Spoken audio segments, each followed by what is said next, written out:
Hello, Professor Jack Tannous. Thanks for being with me again on exploring the Quran and the Bible. Thank you, Gabriel. It's good to be back. This is our second conversation, everyone. And I'd encourage everyone to look at the first. In our first chat with Professor Tannous of Princeton University, we spoke about his remarkable book, extremely learned, detailed, long, fascinating, extremely well written, the making of the medieval Middle East, religion, society, and simple believers, published by Princeton University Press in 2018. So we chatted about that. What does it mean to be a simple believer? We spoke about different languages in the family of Semitic languages, including or especially Arabic and Syriac. And in this conversation, everyone, we're going to speak specifically about the question of Arabic and the Quran, and Arabic as a Christian language. So those are sort of the two directions we'll be going in. It's a really important topic because, as we were speaking, Professor Tannous, just before we hit record, there are different sort of ideas out there about the association of Christianity and Arabic. Some people say Arabic is an Islamic language, Arabic is always associated in some way with the Quran. Even there are some Christian Arabic speakers who would say, well, we speak Arabic, but we're really not Arabs, we're something else. So we're going to get into all of this about the question of Arabic and Christianity, but we're also going to speak about the Quran and the different vocabulary that the Quran uses to assert its own Arabic language, which is super interesting. Not a lot of scriptures speak about their own language, right? Some of them don't mention it all. Like, as far as I know, the Hebrew Bible and the New Testament don't sort of say, oh, look, I'm written in Hebrew or I'm written in Greek. But the Quran does insist that it's written in Arabic. So super interesting. Okay, let me not go on in a long tangent too long because people want to hear from you, not from me.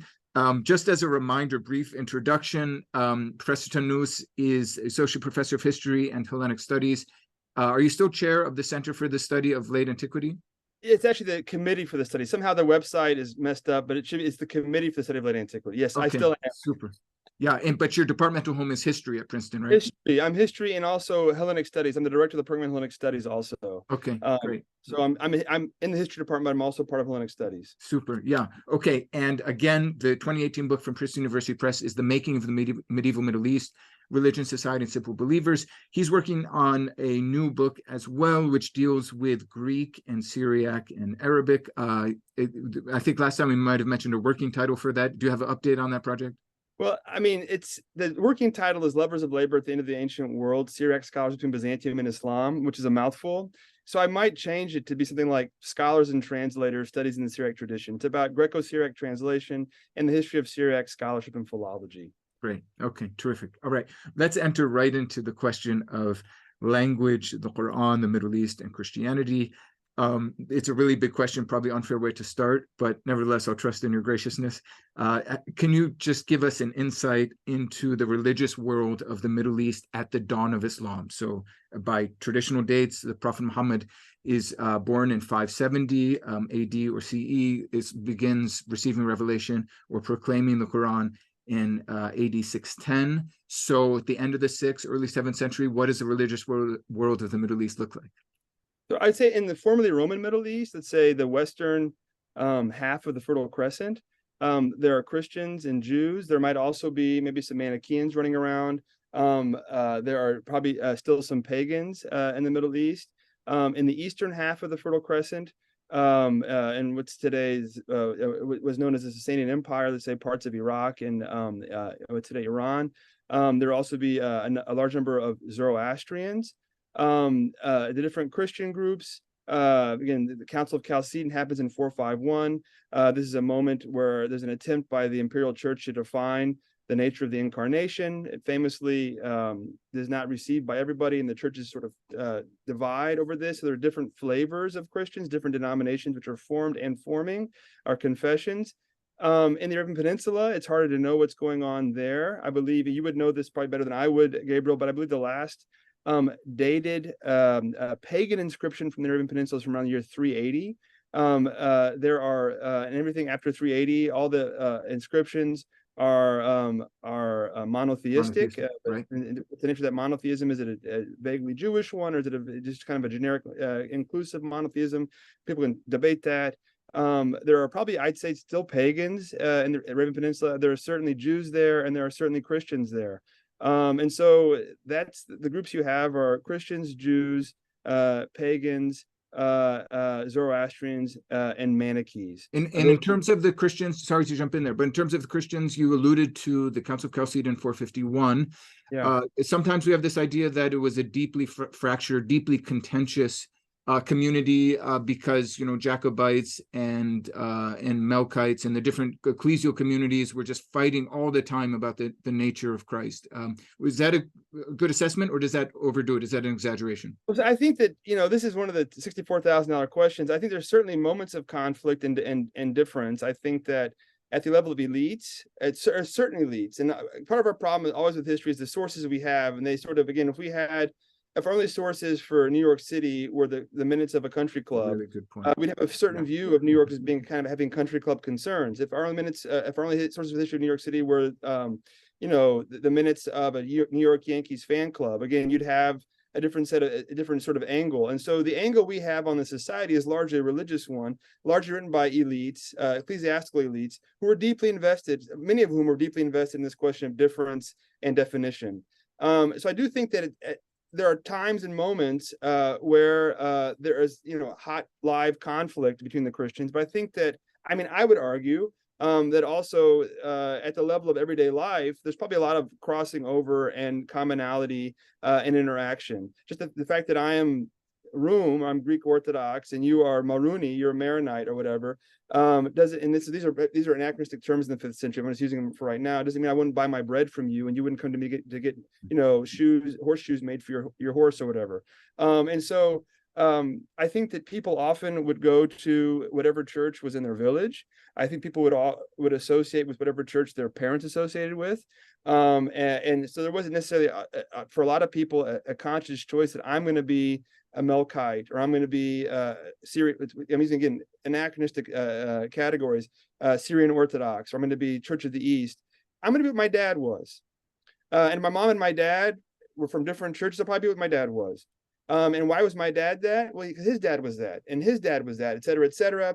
Why going back to the 5th century? Well, what was our local church? What was our local monastery? Maybe my parents couldn't have a child, and so they went and made a vow at a monastery, and then they're able to have a child afterwards. Therefore, we sort of follow what that monastery does. Like it's really intriguing. Sorry to jump in again, but it's just to note there's a connection with the Qur'an here, because the Qur'an repeatedly, it's one of the really most salient, sort of clear themes that the Quran emphasizes, that the unbelievers tend to follow the religion of their fathers, and that's what keeps them from embracing this new proclamation.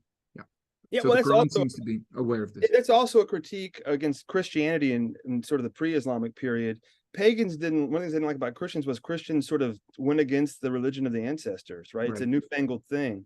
And so that sort of sense of traditionalism, that's there also with, in the Christian pagan.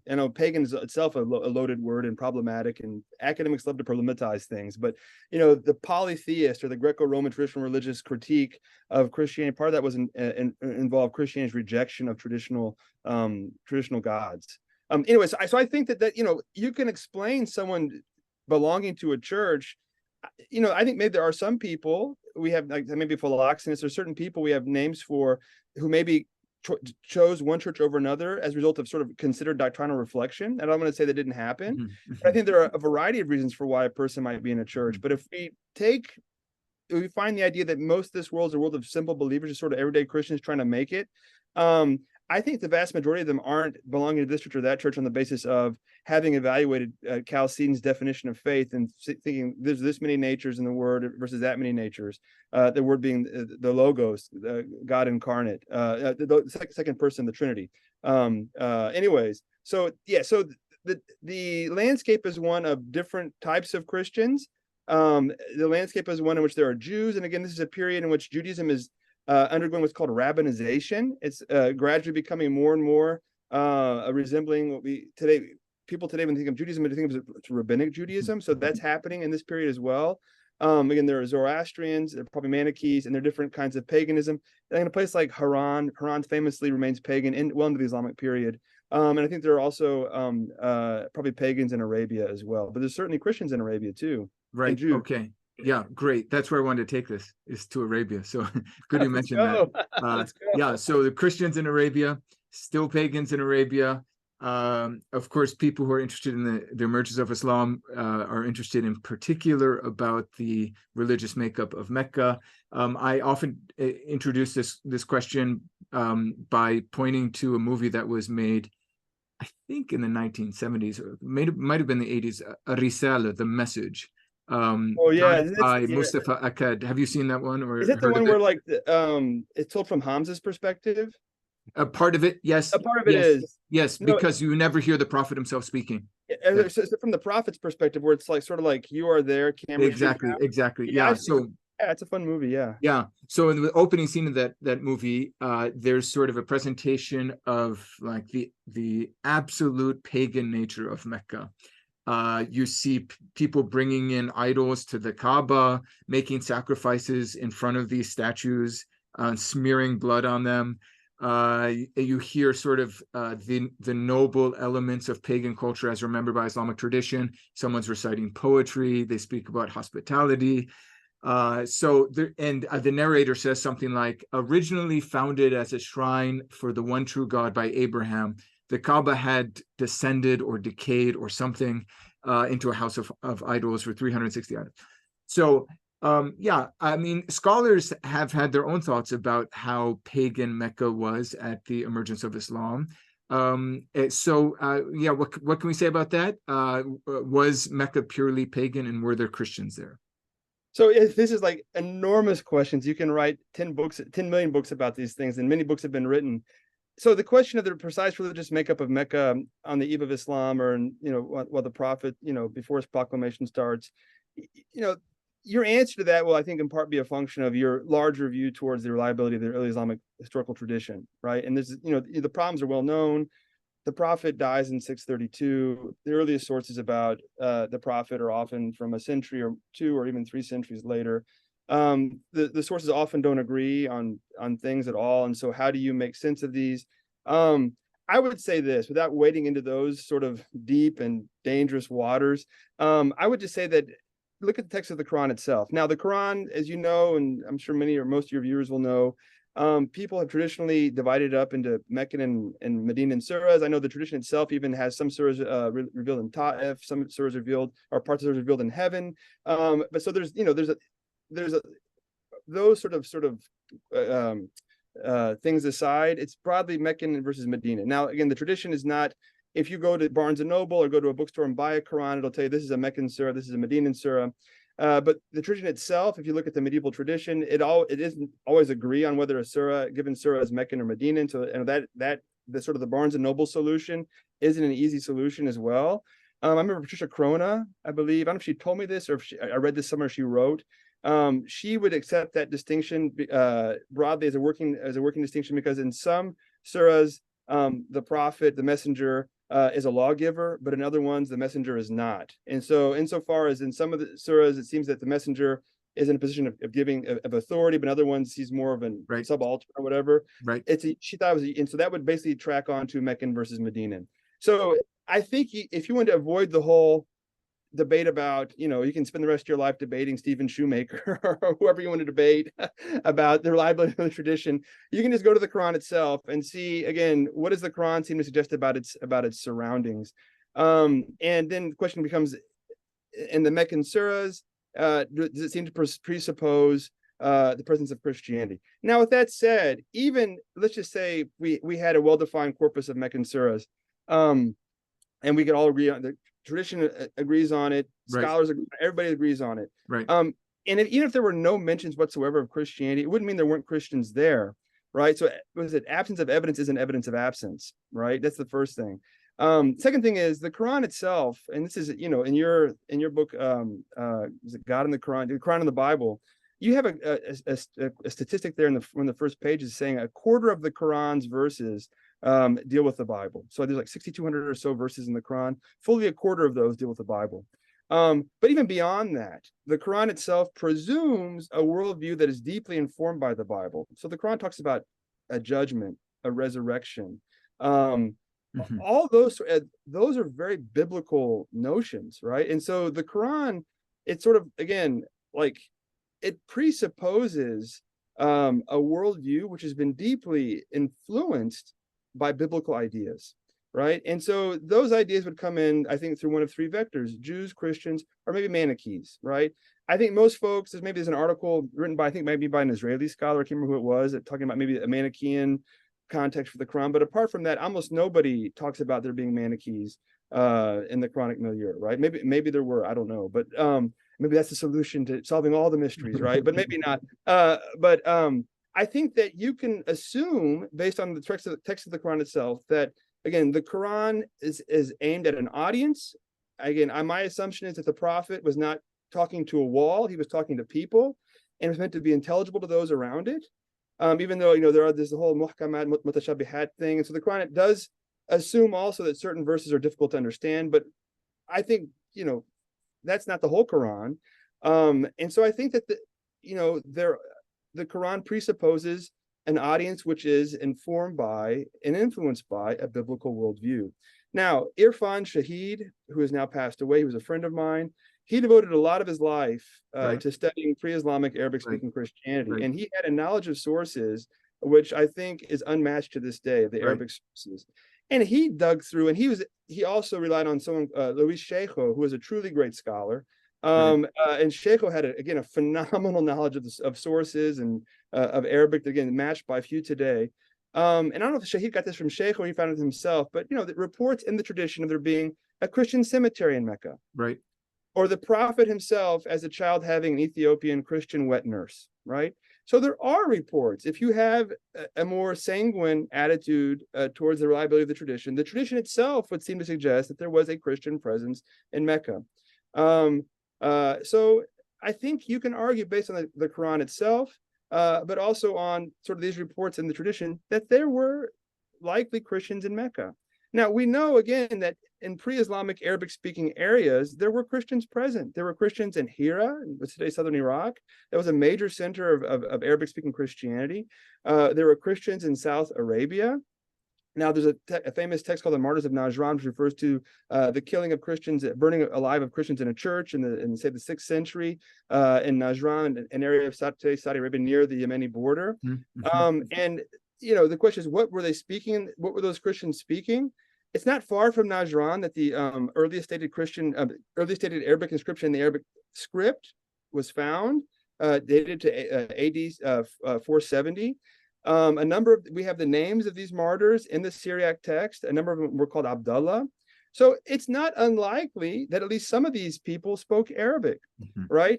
In northern Saudi Arabia, they've recently found, just to put a little context on that. Is that okay, Jack? Just because, I mean, the question one, or the contention one could make is that actually in the southern part of the Arabian Peninsula, there's a whole separate branch of the Semitic language known as Ancient South Arabian, and there's various languages connected to Himyar and other regions of ancient South Arabia. So someone could say, well, they could have spoken one of those languages, or potentially were influenced by Ethiopic because of the connection between South Arabia. But the presence of Arabic inscriptions in the Arabic script, or Paleo-Arabic, is one sign that no, also Arabic was spoken. So sorry, just to and again, no, that's a good point. And again, if you go back to the tradition, and again, I know some of your listeners will be very sanguine towards the tradition, others will be very skeptical. But for those who have a higher view of its reliability, I mean, and Ibn Sa'd, I'm sure there's in other places too. There's a report of a delegation, I think from Najran or from somewhere in South Arabia, that comes to the Prophet. This is probably around the year 630 or so. And among the people is, I think, a guy they call in Arabic Sahib Madarisihim, the dude in charge of, the person in charge of their schools. So again, this is a Christian delegation from South Arabia, if I remember correctly, right? And so again, famous account, sometimes called the Waft of Najran, that is considered to be their conversations with the Prophet are considered to be connected to a passage in Surah 3 of the Quran. So there you go. So someone like Shoemaker would say, "Oh, none of this ever happened." But again, when you have little bits of evidence, again, we're not dealing with U.S. history and like Watergate, right? We don't have 10 million pieces of 10 million documents. We have a few things. But when you have sort of lines of evidence that intersect, the Quran seems to suggest that its audience is in touch with a biblical, it's from with biblical concepts. Right. The tradition itself suggests there's a Christian cemetery. The Prophet had a Christian wet nurse. Again, there are Arabic-speaking Christians, likely perhaps in places like Najran. You have Arabic inscriptions. There's in Hira, there's an inscription now lost, but we have it reported in two different medieval sources on Deir al-Hind, a monastery, a famous monastery in Hira, I think founded by a princess, an Arab princess there, which has an Arabic inscription, which uses things like Dahra Dahirin. It has like sort of liturgical Yataraham, that may God have mercy on so and so. It uses liturgically sounding language. So you can sort of triangulate or whatever the fact there were likely Arabic-speaking Christians in Arabia. I mean, there almost certainly were. There are churches, and these, and it's not unlikely they were in Mecca as well. I want to add another piece of evidence to that. So, I mean, some people say the best YouTube is when people disagree, and we basically agree on this entirely. We'll have to find something else to disagree about. Maybe we're getting there, actually. But I just want to add another piece of evidence here. Well, two, actually. One is that the Quran does not only speak about Christianity or Christian ideas, but it directly appeals to Christians and to Jews. Just think of a passage such as يا أهل الكتاب تعالوا إلى كلمة سواء بيننا وبينكم. O people of the book, come to a common word, as it's commonly translated, although I don't know if that's the right one, between us and you. That's in Surah 3, or in Surah 29, there's a famous passage where God instructs the believers to say, it says to the believers, لا تجادلوا أهل الكتاب إلا بالتي هي أحسن, and do not debate with the people of the book except in the best way. And then it goes on to say, and say to them, we believe in what has been revealed to us and revealed to you, and our God and yours is one. So in other words, the Quran itself seems to be either God giving instructions to the believers about how to engage directly with Christians and Jews, or it seems to actually give the words that the prophet is to address to Christians and Jews. That's one piece of evidence. And then I want to introduce another one here too, which is a really fascinating verse, Quran 22:40, which speaks about well, let me just read the passage. This is Arbery's translation, and the vocabulary is interesting. I don't know if we should get into it because it gets really technical, but Quran 22:40, Quran 22 is actually a famously difficult surah to date, so maybe we'll just set aside the dating of the surah, whether it's Mecca or Medina. But the passage says, had God not driven back the people, some by the means of others, there had been destroyed cloisters and churches, oratories and mosques, problematic translations maybe, wherein God's name is much mentioned. But let me give the Arabic vocabulary. So what Arbery translates as cloisters is sawami, sometimes translated as hermitages. I think the plural of sawmi'a. For churches, it's bi'a. For oratories, that's a very literal translations of salawat. That's sometimes rendered as synagogues in different translations. And then, as you might guess, mosques is a translation of masajid. Some people translate it something else as a place of worship, or in another way. So, but anyway, that, I mean, seems to speak not only of Christians, but of Christian, possibly Jewish holy places. No, definitely. And isn't it, oh gosh, and the Hajj, isn't there like a Mawqif and Nasara outside of,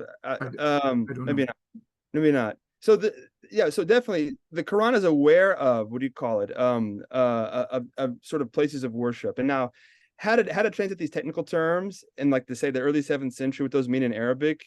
Again, it's another $64,000 question. But again, people have made a lot of guesses, and they would seem to suggest that the Quran is aware of Christian and Jewish places of worship. So again, I think that arguing that these, also, who are the Banu Israel in the Quran? I mean, does that include Christians? I mean, people debate that as well. Yeah, passages like 61:14 suggest it does. Yeah. And so again, I think you can make a circumstantial case that there were Christians present in Mecca, or at least in the West, in Western Arabia, in the Hejaz. So you're not for, I mean, because there's the old Orientalist argument that, I mean, that's not fair probably to the scholars of the late 19th, early 20th century to to sort of generalize them, the whole category as the Old Orientalist scholarship. But a lot of scholars like Richard Bell famously, but I think others, maybe Tor Andre does this, they would say, well, I mean, Mecca was certainly pagan. The tradition tells us pagan, but there are a few Christians around. So either Muhammad met a monk in his childhood when he went to Syria, or there was this mysterious figure who kind of disappears from the sources after his first encounter with Muhammad named Waraqa. So this idea of like, or I think Tor Andre sort of famously speculates that, well, there were trading fairs. So some, he would say, Nestorian preacher wandered in to one of these trading fairs, and Muhammad might have heard him at the fair preaching from the Bible. But the idea is that Christians are, they're sort of out of place in Mecca. But that's not your point of view. I mean, yeah. No, I don't buy that at all. I mean, so first off, trading fairs. Is it Qus ibn Saada? What's the guy's name? Mm-hmm. The preacher. He's the first person to use Ahmad. That's one of his claims to fame. I didn't know that. Okay. Yeah, that's one of the things it says about him in the tradition, like in letters in Ahmad, whatever. So like, yeah, he's the first person to use that. Apparently, I don't know, but yeah, I mean, that's in the tradition as well. He's a Christian preacher at Okaz and other places, other fairs in Arabia, and the tradition says the prophet, I think, heard him preach. None of that strikes me as being implausible. The fact is, so the problem with all of this is we don't have written documents from pre-Islamic Arabia, and there's all kinds of reasons why that might be the case. But I think there's certainly written documents in pre-Islamic Arabia. Again, look at the earliest dated Arabic papyrus that I know of is from like 642. I think it's an administrative document. It's in Egypt, and it would seem to suggest that there is a well-established tradition of writing out stuff administratively in Arabic. Mm-hmm. And the fact you've got administrative documents from across, from Afghanistan to Egypt.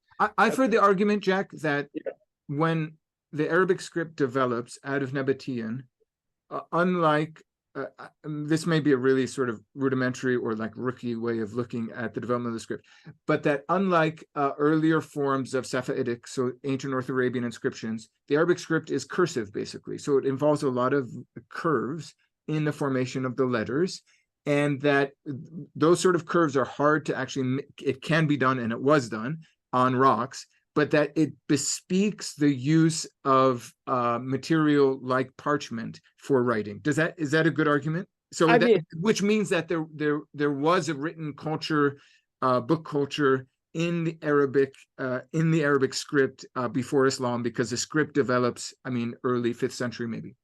So I'm not a paleographer and I'm not a epigrapher, but that sounds plausible to me. And again, this is Ahmed Jalad stuff, right? Where you start having in the late 5th century, into the 6th century, inscriptions start appearing in the Arabic script. South Arabia, Northern Saudi Arabia, Syria, this one from Iraq. Almost all of these are done by Christians. They use the same word for God, Allah, Al-Ilah. Right. Al-Ilah, which is a precise calque and a very literal translation on the Greek hotheos, the God, or Syriac Allah. Now, how do you explain the emergence of a script associated with a specific community over a large geographical area in this time period? This is Ahmed Jalad's question. It's a very good question, and I think again, go back to the Quran. The Quran talks about things like parchment and books, and it's familiar with these sorts of things, with writing, right? And so the Quran's familiar with a written culture. Again, we're sort of going back, reverse engineering.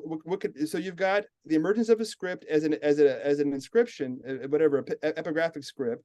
You've got a text from the, say, early 7th century, which is familiar with books and writing. You've got from That's a good point, because the text does refer to different things being written. It refers to karatis, which means something like papyrus or parchment or something. It refers to scrolls. Sijil, I think, is the Arabic word. So it does refer obviously to pen or qalam. So it does refer to writing things. Yeah, it does. And so again, karatis, that's khartis in Greek, kartisa in Syriac, kalam is kalamos. I mean, it's aware of words used for writing that are used in adjacent languages in areas, right? Mm-hmm. So what's going on, and how do you explain the fact, the evidence for, very early evidence for an administrative vocabulary in Arabic, right? Did people just make it up in the 630s, or does it rely on a pre-existing administrative chancery practice that existed in Arabia, which we don't have evidence for because we don't have archives that survive from the 5th century or 6th century or whatever, right? So again, this is all circumstantial, but I would say that there is a written culture in Western Arabia. And I think that one way to explain at least the use of the Arabic script by Christians and the use of al-ilah, which Christian Robin argues was probably pronounced Abdullah, based on the way things are written in the Martyrs of Najran, a common word for God, which is a calque of the Christian name for God. How do you explain that?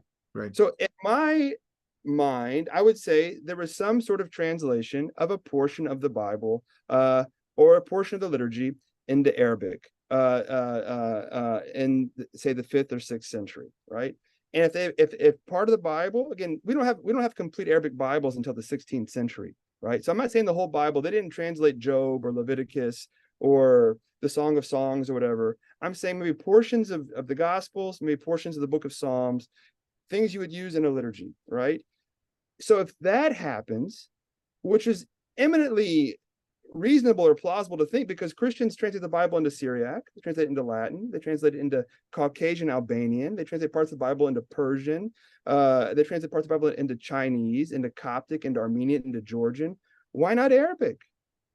They're doing it everywhere in the Near East, in Western Asia. I agree with that point. Yeah. It's a really good point. Why And is it's Arabic an maybe a exception? contrast. Is maybe a contrast to the relationship of lots of Islamic society or cultures with Arabic. In the Christian world, translation is part of the missionary activity from a very early point. There's no hesitancy about translation, certainly in the East, but maybe throughout Christendom.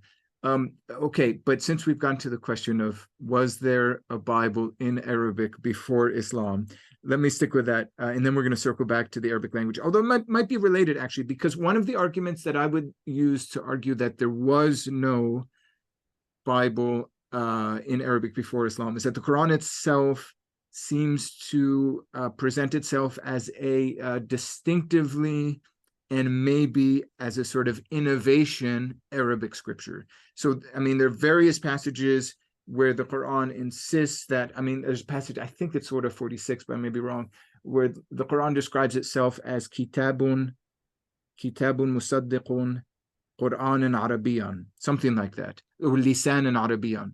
So there's this idea that this is final, or think of the passage, I think it's sort of 42 Ashura, where it says like, كذلك أوحينا إليك قرآنا عربيا لتنذر الناس لتنذر القرى ومن حولها, something like that.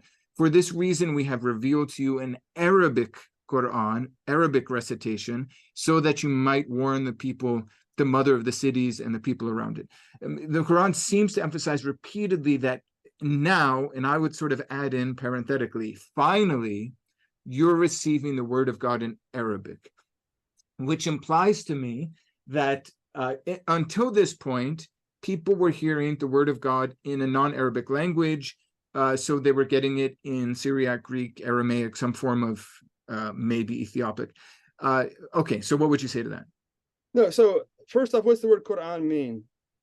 Probably recitation, but so, maybe lectionary if you go back to Syriac. So my ear, and again, I spend a lot of my time reading Syriac. So like in the book of, I'm trying to look, I got my Bible here. I should look at it before I talk to you. Like, I think it's in 1st or 2nd Corinthians chapter, I don't know, 3 or 4. So there's a word in Greek against, it's anagnoresis or whatever, anagnosis, whatever. It means reading. Paul uses it to refer to the lectionary reading. Okay. The reading of the Torah every week in the synagogue. Right. It's translated in Syriac as Keriana. It's translated in Christian Palestinian Aramaic as Keryan. Okay. And so to me, when I hear the word Quran Arabi, I'm thinking it's like a lectionary reading, Arabi Mubin, right? So we should go verse by verse every time the word Arabi is used in the Quran. It's not used that many times, actually. And if you go verse by verse and look at the word Ajami, which means like non-Arabic, I don't know how you even translate that, because again, Barbary translates it nicely, I think, as barbarous. Barbarous. Okay, so the thing is, again, half the time these guys are translating, they're using medieval meanings, not necessarily a 7th century meaning, right? And so they read back later meanings into this.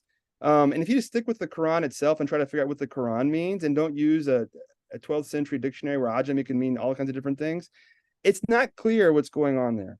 So to me, I think you can make an argument that Arabi Mubin means it's in clear Arabic, okay? It's not translationese Arabic, right? And so it could be referring to this scripture is originally in Arabic. It's not a translation, a bad translation out of Syriac or a bad translation out of Greek, okay? Because the question still becomes, how do these people know? How does the Quran's audience know about revealed scripture? How does the Quran's audience know about a resurrection? How does it know about, all these biblical figures, not just what I would call like tier 1 A-list biblical figures like Moses and Jesus and Abraham, but like Amram. This is like C-listers. These aren't the folks living in Santa Barbara. These are the folks living, I don't know where. This is like C-list celebrities in the Bible show up in the Quran. There's a deep level of biblical knowledge. You wrote a book on this. There's a deep level. But okay, can I push back just a little bit? Sure. I mean, I agree with you that there is a deep engagement with the Quran, with the Bible, and sort of my whole career depends on that. So yeah. I agree. But there's not, I don't know if it's the right term, there's not really a direct engagement with the canonical biblical text. So the Quran is as happy to engage with legends out of para-canonical or apocryphal, if that's an okay term, gospels, or texts like the Sleepers of Ephesus that are not even connected for Christians to divine revelation or scripture, as it is engaging with the canonical Bible. And meanwhile, the Quran does not refer to biblical books, with the possible exception of the Psalms. I mean, it doesn't speak of like the Tanakh or those categories or Christian categories or books, that Gospels by name, things like that. So it seems like it's in a world where there's like Bible in the air, but not in a world where the Bible is in a book. Okay, so several things.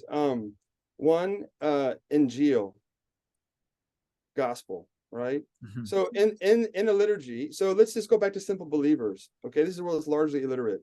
So most folks will experience the Bible, they hear it read in church.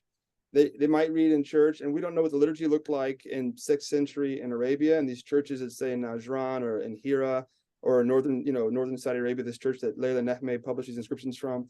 Right. We don't know what the liturgy looked like, right? But presumably there was a reading at least from the Psalms, a reading at least from the Gospel.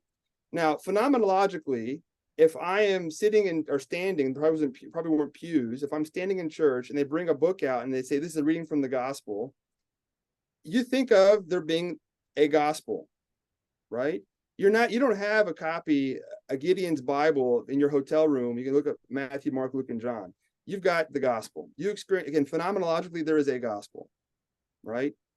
So that to me is not a very persuasive argument, because you're presuming that people are like we are. They read books all the time. I got books if I showed you what my room looks like here, it's a disaster. My wife's appalled. I got books everywhere. I got Bibles everywhere. I got Qurans everywhere, right? So that's not a persuasive argument to me. A. B, the Quran does cite the Bible. And you know this, it cites the Psalms. It has allusions to things like, camels and eyes of needles. The Quran does allude to the Bible.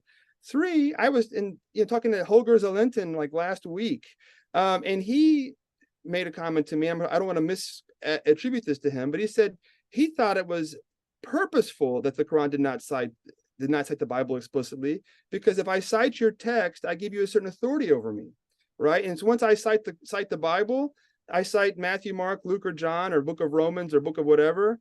Like, you as a Christian can come tell me I'm reading your text wrong. So he thinks the Quran is not citing the Bible. It's an explicit choice.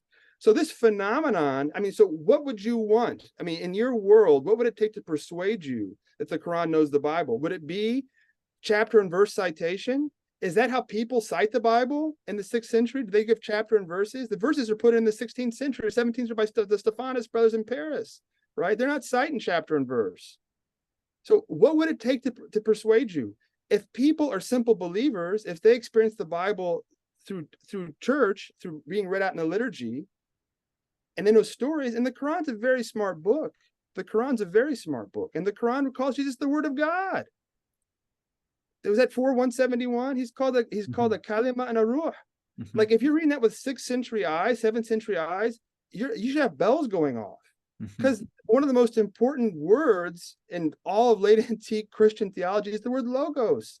all these debates are about the nature of the Logos and how the Logos relates to humanity and how the Logos relates to God the Father. Mhm. And the Quran, by using that word kalima, enters into those debates. So the Quran's aware of very high level Also in stuff. 345, Three where chapter three, it's used in the Enunciation. I mean, this yeah. is remarkable. The Quran makes the Enunciation given by, in this case, angels, not one angel, but the angels, is a word from God, kalima min andallah, or something like Yeah. that. So you use it twice. Chapter Surah 3, Right. Surah 4. Yep. And that's not a coinky dink. That again, maybe later medieval readers, maybe people today who have not wasted their lives like I have reading late antique Christian stuff. It's not a waste for those of you who do that. It's a great thing to do. But like they might not catch that. But for me, that's like you see that, it's like seeing two black cats in the Matrix. Something's going on. So the Quran's aware of very high level things. Okay. So I think that again, like I'm not persuaded. I think that we need to not import we live in a world that's 99% illiterate, 99% literate. Right. And I have assumptions about how books work and how we relate to scripture. And I think we should take those at the door and say, what can the Quran tell us about how people relate to scripture in the 7th century in Arabia? Fair enough. Fair enough. I want to circle back to something you said, just to sort of add my own comment on it, and then move on to a couple more questions about Christianity and Arabic and the Quran. Just on this question, I think it's a really key point in the way that you think about the potential for the Quran's engagement with non-Arabic languages and the possibility that the Quran sees itself as new in its Arabic quality, because you mentioned the word Ajami, and I mentioned that Arbery translates that as barbarous. But I think that's sort of a shibboleth or a key criterion of one's thinking through these things. When the Quran says that it is Arabi, does it mean that it's a certain register of Arabic, or does that mean that it is Arabic and not Greek, Aramaic, Ethiopic, something like that, Hebrew? Just the classic, sort of the crux for that debate is Quran 16:103, where the Quran says, if we had made it, we have known, we have known that they say, the tongue, okay, I've got it. We know that they say that it is only a mortal who teaches him, but the tongue of the one to whom they allude is Ajami, and this is Qur'an and Arabian Mubin.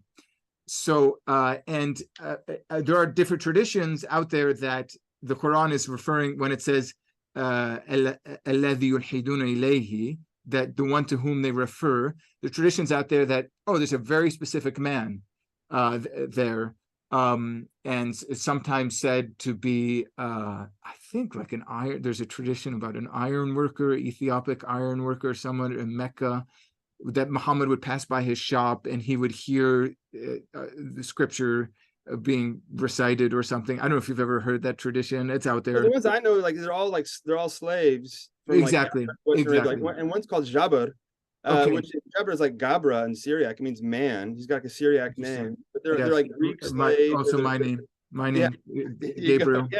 Man of God. Yeah, you got it. Yeah. So but that's key, because if you take the Ajami there to refer to a truly non-Arabic language, you may draw certain conclusions, and if you take it to refer to bad mixed up Arabic, then you have another set of conclusions. And I just had a debate with some folks on Twitter. A low-key debate with some folks on Twitter about this, but that's really key. I think also, there's a couple of books written on Arabic where the case was made that Arabi does mean a certain register. Maybe Peter Webb, and maybe I can't remember the other book. If someone will put it in the comments, that was written with that argument. Okay, if it's okay, I would say though, like it says يُلْحِدُونَ إِلَيْهِ عَجَمِيٌّ وَهَذَا لِسَانٌ عَرَبِيٌّ مُبِينٌ, right? So, like, could it mean he's speaking in accented Arabic? Mm-hmm. Right. And so if Ajamiyon, whatever means he's speaking accented Arabic there, how does that influence our understanding of Arabi and Ajami and other places? Yeah. So again, if it means bad Arabic, i.e. translation ease, right. Again, like, so we only have a handful of attestations of what this means. And like, it's like ruts in the ground. The interpretations that scholars have given for the past 100 years, let's say, or whatever it's been. Hard to get out of. It's so hard to get out of those, but just like stop for a second and think, what if it's again like Al-Jahiz complains about famously complains about the low quality of early Greco-Arabic translations, right? Well, how can Al-Jahiz judge the quality of those translations? He's no Greek. What those translations probably are, they're probably super literal translations in Arabic, which make them bad Arabic, right? Because the whole, this is again famously, Greco-Syriac translation goes to different phases. There's thought for thought, it ends with word for word. Extremely literal mirror translations, which are great if you want to read the Greek with the Syriac and have a calc on the kind of almost a commentary on the Greek. But if you're just reading the Syriac as Syriac, it's difficult and bad Syriac, right? So what if these are difficult and bad translations? They haven't worked out yet, have had a nice rendering of the Gospels or the Psalms or whatever into Arabic. And so when people are hearing stuff read in church, let's say again, you don't get Arabic Bibles, an entire Bible, until the 16th century. So when I say an Arabic Bible, I mean portions of a pre-Islamic Arabic Bible or portions of a liturgy. It could be bad Arabic. Taha Hussein famously offered to edit and clean up the Coptic liturgy in the 20th century. It was in bad Arabic. He thought it was bad. He would have made it a nicer Fusha, right? And so, what if it's this bad Arabic in terms of it's not a pleasing good translation? Yeah. And this guy, okay. if he's Arabi, if he's Ajami, well, how can anybody understand if he's Ajami? Is he speaking, Chinese and they're speaking Arabic? Is he speaking French? They're speaking Arabic. There's communication going on. So that means he's got an accent. Anyways, fair enough. I'm offering a possible alternative interpretation, and it can help explain how Arabic starts popping up across Western Asia in the 5th and 6th centuries in Christian context, using the same name for God. An authoritative text can explain that. Yeah. Right. Fair enough. Robert Hoyland also makes an argument. I think he uses a phrase. It's possible.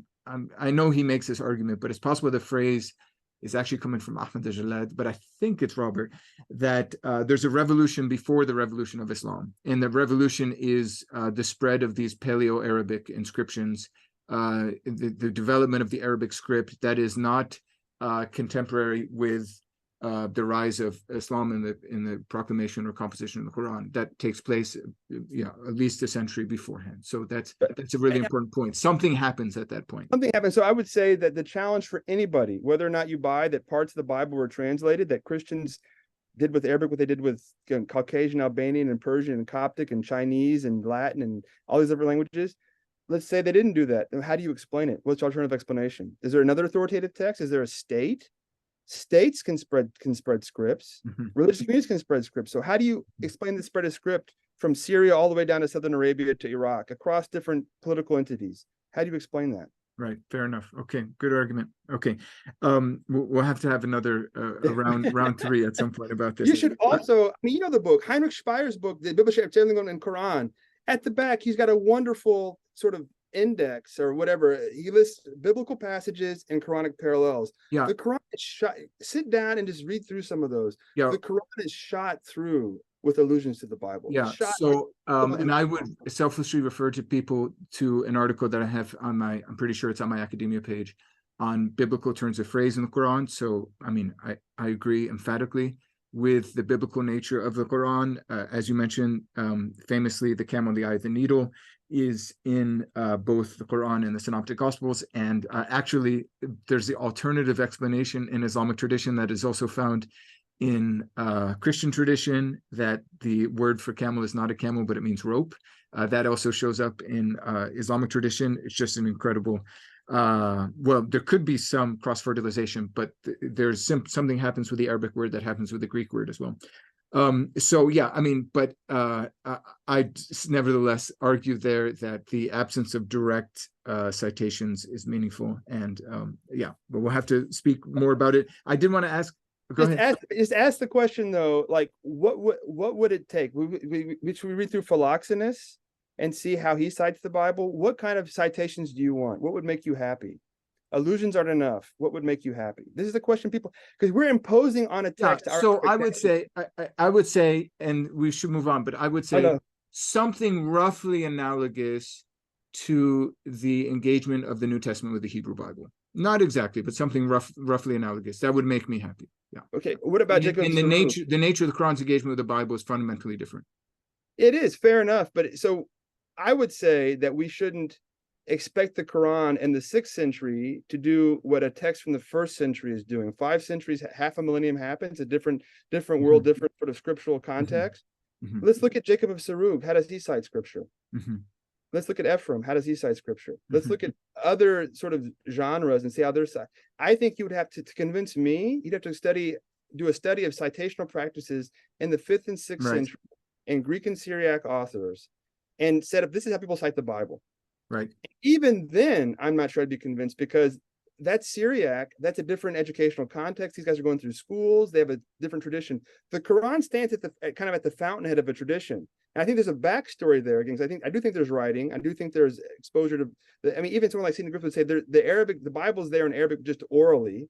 It's sort of on the spot, Johnny on the spot translations. It's there at least orally. But again, like, I think the danger here is people impose expectations formed based on it's like an AI model that's been trained on a certain corpus of text. But this is a different corpus. We've trained our brains on a different corpus what to expect. Right. And we don't let the Quran be the Quran. Anyways. Good point. I'm just giving you a hard time. No, excellent point. Okay. Before we wrap up, 2 questions. One, the Quran uses an unusual word for Christians. Christians, that the term for Christians in almost every language is some sort of version of the Greek Christianoi. So it's based on the name for Christ. Semitic languages, it's coming from the Hebrew Mashiach. So in Christian Arabic, you get Masihiyun. So from Masih, from Arabic Masih. In English, you have Christians, and almost, as far as I know, all European languages, you have some version of that. But the Quran, unlike Christian Arabic, and also other Semitic languages like Syriac, and as far as I know, but I'm not 100% sure, Ethiopic, uses Nasara. So thoughts on that? Why this unusual term for Christians in the Quran? Well, I think that Syriac, Christians can be called Meshihoye or whatever in Syriac. They can also be called Nasranoye, whatever. You can see that in Syriac. And there's a whole thing that and I think maybe it's been sort of nuanced and people don't agree with this anymore, but like in texts that come out of the Sasanian Empire, so there was these deportations. The Sasanians went over and they sacked cities, and they kidnapped and deported large populations. And so it seems that there were, Christians, some were called Nasroye or whatever, and some were called Meshihoye, let's say. There's 2 different kinds of Christians. And I think the idea was that some had been descendants of deportees and some were sort of local descendants of local Christians, right? And so you do see that in Syriac. And is it the Kartir inscription from I don't know what century?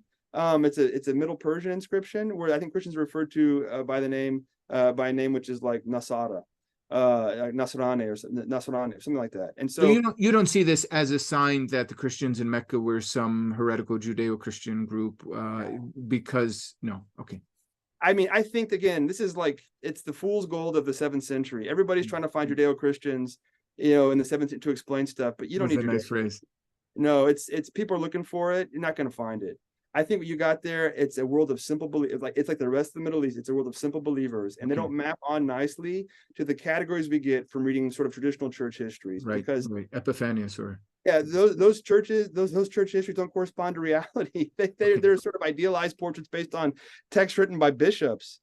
But if you get on the ground, it's like being on the ground today. Go to any church in America or in Europe or the Middle East on any given Sunday, or if you're in Egypt on Friday, go to church in Egypt on Friday, and ask people what they think about any host of Christian questions, and you will get the wild, wild west, right? It won't correspond to what you get in nice textbooks. And I'm a historian of continuity, and I don't think it's that much different back then. I think it's probably even more wild, wild west back then because people weren't the educational institutions weren't as strong. Literacy wasn't as prevalent. There's no printing. Books are expensive. Often institutions that own books, individuals, for all these reasons. You have a great phrase in your book, The Making of the Medieval Middle East, in which you speak of the virtuosity necessary to sort of articulate Orthodox theology. And you make the point this is true for Christians and Muslims, but I think it's in the context of Christians where you say it's equivalent to playing a Chopin piece or something. Like you need like ultimate mastery of theology to articulate things in an Orthodox manner. Yeah, I have a friend who went to the Juilliard school. I think she'd been taught at Juilliard, and she would practice piano 8 hours a day, right? And like to get Christian theology, right, to get if you're in any tradition of inquiry or reflection, right? Christianity, Judaism, Islam, you name it, Marxism. To sort of master that tradition takes years of study and practice to sort of have it all, how it all fits together, know all the masters, all the previous thinkers. To get it right takes a lot of work. To get it wrong is very easy. To get it wrong is the easy thing to do, right? And so our problem is the books we read often presume that everybody was a master, that everybody's at Juilliard doing 8 hours a day of piano. Right. Most folks are trying to get through the day. They got kids they're trying to raise, they're trying to do their jobs. Right. They can't practice piano 8 hours a day. And I think that, we're looking for Judeo-Christians, we're looking for these kinds of Christians. You see, it is wild stuff. And I call this the problem of the Quran's library, right? This is what I call it. So we were at that conference in London back in 2018, whenever it was. It was an amazing conference on the Bible and the Quran. But I wish I had sat down and written down every single book people cited to say, oh, this idea in the Quran is found in this book. If you had written every one of those books down and said, what on earth library would have this in the ancient world? No library is going to have that. Like maybe in Alexandria or maybe in Jerusalem, you might have been, maybe Constantinople, maybe in a handful of cities, you could have found all the books. People were citing like the Amun Alish from ancient Babylonia, which no one could read that in the 7th century. No one anywhere could read that in the 7th century, right? And so it's like they turn Mecca and Medina into the bar scene from Star Wars. Like everybody in the world is there. Every text is there. Everything is there.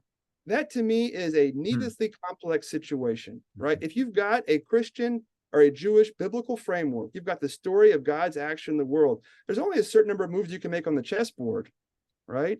And people are making those moves all over the place. And it's the fact that I make this move resembles a move that someone made in Greek 3 centuries earlier, 2,000 miles away. Doesn't mean I'm reading that text from 3 centuries earlier, 1,000 miles away. It means I'm in the same mental framework.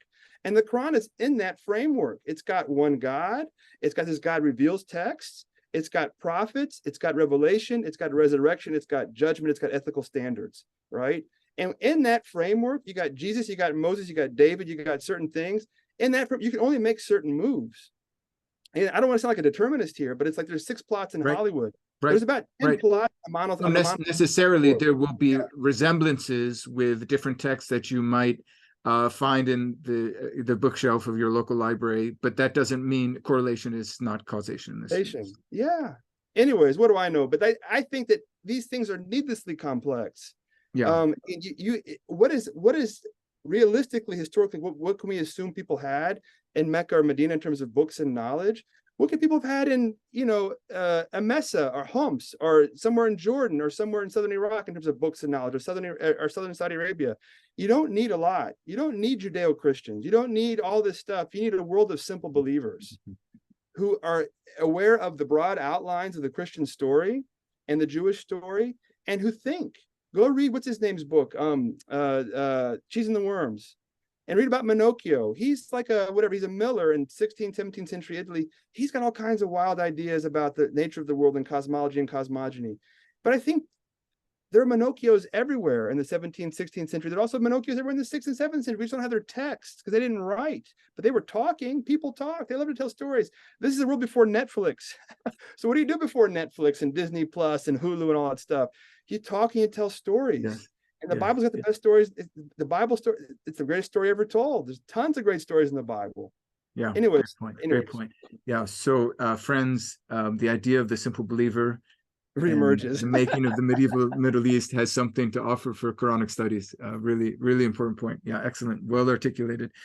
Final question, which is a big one too. So I'm not sure we're going to be able to wrap this up quickly and neatly, but I wanted to ask about the relationship between Christian communities in the Middle East and the Arabic language, since ostensibly, although we ended up speaking a lot about the Quran and the Bible, we were also going to speak about Arabic as a Christian language. So, the reason why I wanted to get this question in is because my own personal experience traveling in the Middle East and being in various Christian and Muslim communities is that Arabs are proud of Arabic as the language of Islam, and Muslims throughout the world, Arabic or non-Arabic, associate Islam closely with Arabic, yearn to learn Arabic, is sort of, a noble and beautiful thing to do. But for Christian Arabs, I've gone referring to them as Arabs, but let's start by saying Christian Arabic speakers, there's an ambiguous relationship in some cases with Arabic. Maybe some Arabic speakers themselves, even though they speak Arabic, more or less associate Arabic with Islam. and they might think of themselves as, say, in Egypt, Egyptians or Coptic, or in Lebanon as Phoenicians, or in some places in Syria as Assyrians, and resist the classification of Arabs, and maybe just have an ambiguous relationship with Arabic. I mean, for example, maybe this is a funny or inappropriate anecdote to bring up. Every once in a while, there are moves by Christian Arabs to write poetry or other sorts of literature in the dialect, the local dialect, so Lebanese dialect or Syrian dialect. And it's often, there's a lot of pushback against that, sometimes by other Christians, but very often by Muslims. Yeah, there doesn't seem to be the same tenacity or self-identification with Arab identity and with the Arabic language. Do you think I've described this accurately? Have I overdone it? And I mean, what message would you have, having studied the question of Arabic and its relationship to Christianity before and after Islam? So I would say that I think that's pretty accurate in my experience. I remember once being in Syria and speaking to a guy in Arabic, and he said, "Don't speak to me in Arabic. You're a Christian. Speak to me in Syriac or in English." Right? And I think that this differs by confession, in terms of different sort of communities have different relations to the Arabic language. Like my own family is Greek Orthodox, and historically the Greek Orthodox have been very pro-Arabic, and I'm very pro-Arabic myself. I don't know if it's because of whatever, but whatever. So yeah, I remember Irfan Shahid used to always tell me, "Don't study Syriac. You're from the Ghassasina. You should be studying Arabic." He used to tell me that all the time. So there are Middle Eastern Christians who identify strongly with being Arabs and who love the Arabic language. Michel Aflaq, who I think eventually converted to Islam, but he himself was from a Greek Orthodox background. He's one of the founders of the Ba'ath Party, one of the founders of Arab nationalism. And so there are Christians, in the modern period who've been very pro-Arab and very, very pro-Arab identity, let's say. But again, it differs very much from church to church, from person to person. And I'm not going to tell people can call them whatever they want to call them. It's a free world, it's a free country. I don't care. What I would say, historically speaking, is that Christians have been writing Arabic. Look at those inscriptions for 1,500 or so years. They've been praying in Arabic for 1,500 or so years. Arabic as a language has one of the longest histories of continuous Christian usage of any language in the world. Only Greek and Latin among European languages can beat it, and only a handful of other, like Syriac, can beat it, but only a handful of other languages can beat it. So it's actually one of the oldest Christian languages in the world. That's a really important point. I just want to it's one of the oldest Christian languages in the world, and people don't realize that, but it is. It's been argued for a long time, and Christian Robin told me this, and others have said this before Christian Robin, that Christian missionaries likely invented the Arabic script. This goes back to these inscriptions. They were saying this. Look up the entry on Arabiya in the Encyclopedia of Islam from back, I don't know, the early 60s. Yeah, I think Robert Hoyland agrees with that. Valentina Grasso has written a recent book when I think basically she agrees with that. So yeah, no, and so I mean, certainly the earliest, almost all the earliest tested usage of the Arabic alphabet are by Christians. In the 7th century, it's been shown by Kister, Christians copied the Qur'an out for Muslims in Arabic. Christians were very commonly scribes throughout Syria and Egypt, wrote the Arabic language at a very high level. Christians have throughout the past 1,400 years of the Islamic period have been important users of Arabic. Christians from the 8th century were writing, had translations into Arabic. They were writing theology in Arabic from the 8th, 9th century. This is, again, apart from this question of what's going on in pre-Islamic Arabia, from the 8th century at least, Christian communities that had previously been Syriac, Coptic, Greek, etc. speaking, were using Arabic. There's a woman called Cecilia Palumbo, teaches at Chicago. She wrote a brilliant dissertation here at Princeton a few years ago, and it'll be a great book when it comes out. And she showed that in the early Islamic period, Christian monasteries were collecting taxes for the Islamic State. And those, if you're working for the state, after the year 700, you've got to know Arabic, and this can help explain why, one of the earliest Christian theological treatises in Arabic, it's been called Fi Tathlith Allah al-Wahid. Even that's the modern name, on the threeness of the one God. It's 19th, 20th century editor gave it that name. That's not the name of the text. It's written in sort of rhyming, kind of Quranic style prose. And how about a Christian be writing in Quranic style prose in the 8th century? Well, if we look at Cecilia's work and realize that maybe monks are helping collect taxes for the Islamic State, well, maybe this monk, who maybe it's, let's say it was written by a monk or some kind of clergyman, this person may have learned Arabic for their day job and studied the Quran as part of their learning Arabic to work for the state, and they wrote a Christian theological treatise in sort of Quranic inflected Arabic. And that's Cecilia, I think reading her dissertation helped me understand Arabization better, when you realize that part of what's going on is that the year 700, when they changed the language of around 700, when they changed the language of the Diwan, the administration to Arabic. To learn Arabic is to get a skill that can help you get a job. It's like learning how to like do AI or write computer code today. It can help you be employable. And so people start to study Arabic and learn Arabic for financial reasons. And so Arabic comes into communities sort of from the ground up. It's not the bishops writing, it's lay people, and it's so the percolation goes up, not down, right? But from from the 7th century, Christians are writing in Arabic. They're working for the state, they're copying out Qurans, and this continues down to the present. Christians write in Arabic. And so there's a 1500 year history of Christians in the Arabic language. There's an unease, and for a lot, Westerners think, oh, Arabic is an Islamic language. Middle Easterners think Arabic is an Islamic language. But there's a vast Christian literature in Arabic. And Christians have been writing in Arabic, have been praying in Arabic for a long time. And I think you can say you're an Arab, you can say you're whatever you want to say you are. I really don't care. It's a free country. But I think historically we should acknowledge the fact that people have been using this language. And it's an important part of the history of the Arabic language, is its use by Christians, also by Jews, but I don't know the Jewish stuff as well. And I think it should just be acknowledged. That's what I would say. And it's one of the oldest. I remember I was an undergraduate at the University of Texas. A friend of mine told me, he's like, there's no word in Arabic for the word grace.